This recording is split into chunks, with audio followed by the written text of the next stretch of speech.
পাখিকে যেদিন রাধা সাজিয়েছিলাম আর ওকে যে লাল টুকটুকে শাড়িটা পরিয়েছিলাম, সেই লাল টুকটুকে শাড়িটা হচ্ছে আমার মায়ের।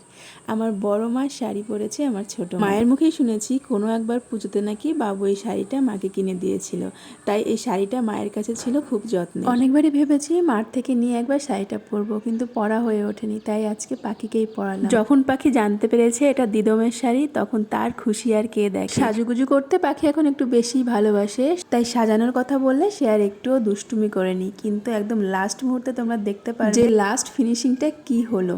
তো চুপচাপ দাঁড়িয়েই ছিল, খুব একটা দুষ্টুমি করেনি, বাচ্চা হিসেবে এটুকু দুষ্টুমি করবে। কিন্তু আগে যে দুবার ওকে আমরা কৃষ্ণ সাজিয়েছিলাম, ছোট্ট লাড্ডু গোপাল সাজিয়েছিলাম, তখন খুব কষ্ট হয়েছিল আমাদের সাজাতে। ও ঘুমোলে পরে ওকে কপালে তিলক কাটতে হয়েছিল, কপালে টিপগুলো পরাতে হয়েছিল, তারপর হাতের গয়নাগুলো পরাতে হয়েছিল।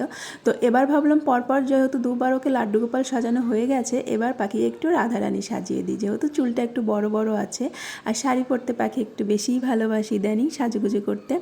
তো মায়ের শাড়িটা তো পরাচ্ছি, আর এই যে লেহেঙ্গাটা পরানো দেখছো, এটা আমি পাখিকে 1 বছর পুজোতে বানিয়ে দিয়েছিলাম নিজে হাতে। এই সব প্ল্যানিংটা ছিল মনার, পুরো প্ল্যানিংটা। ও ম্যাচিং করে কাপড় আমার শাড়ির সঙ্গে ম্যাচিং করে, এখন সব ট্রেন্ডিং উঠেছে না, মা মেয়ে ম্যাচিং ম্যাচিং পরে, ঠিক ওরকম। মাঝে তো 1-1.5 বছর কেটে গেছে, তো এবার ভাবলাম এটা পরাই, তারপর তো শাড়িটা পরানো হলো। তো এটা পরতে পেরে সে খুবই খুশি, সে আর খুলবেই না। লাস্টে ফটো টটো তোলার পর সে নাকি আরও সাজবে আরও সাজবে, তো সেটাই একটু বাদে তোমরা দেখতে পাবে। শাড়িটা পরানোর সময় একটু ফ্যানটা বন্ধ করা হয়েছিল, তাতে তার চোখে মুখে একটুখানি বিরক্তির প্রকাশ দেখা যাচ্ছিল।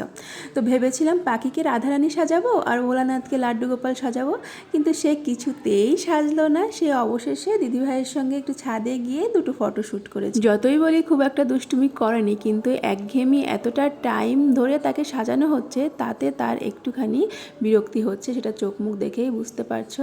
তো শাড়িটা পরানো হয়ে গেলেই তাকে এখন গয়না পরানোর পালা। আর পুরোপুরি সেজে পাখিকে কেমন লাগছে তোমরা অলরেডি কিছু কিছু শর্টে দেখে নিয়েছো সেগুলো। আর এই যে ছাদ থেকে আসার পর তার ঠিক চেহারাটা এরকম হয়েছিল, অগ্নি মূর্তি ধারণ করেছিল পাখি। তো সে কিছুতেই শাড়ি খুলবে না, সে আরও সাজুগুজু করবে আর লিপস্টিক সে পরবে। তো অবশেষে তাকে লিপস্টিক তার হাতে আমাকে দিতেই হয়েছে। মনা যে তাকে হাতে করে লিপস্টিক পরিয়ে দিয়েছে, সেই অল্প লিপস্টিকে তার পোষাচ্ছে না, সে বেশি করে লিপস্টিক পরবে আর নিজের মনের মতো ডান্স করবে। যে বছর ড্রেসটি বানিয়ে দিয়েছিলাম তখন পাখির 2 বছরও কমপ্লিট হয়নি, তো এখন ঠিকঠাক হয়েছে, বেশ ভালো লাগছে দেখতে।